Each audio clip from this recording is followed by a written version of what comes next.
Cancer বা tumour কি হিসাবে গঠিত হয়, মানে কিভাবে গঠিত হয়?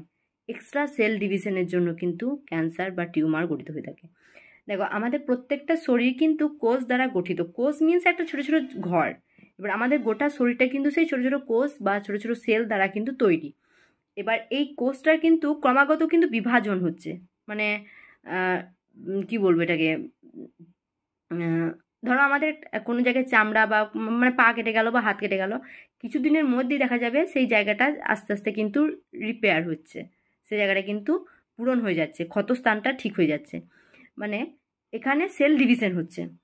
এবার এই সেল ডিভিশনের একটা প্রক্রিয়া হচ্ছে যে মাইটোসিস।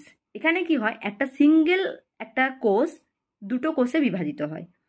এবার যখন এটা এক্সট্রা বিভাজন হয় তখন সেটা আনকন্ট্রোলড হয়ে যায় মাইটোসিস প্রক্রিয়ার দ্বারা, আর সেই এক্সট্রাটাই তখন কিন্তু ক্যান্সারের রূপ বা টিউমারের রূপ নেয়।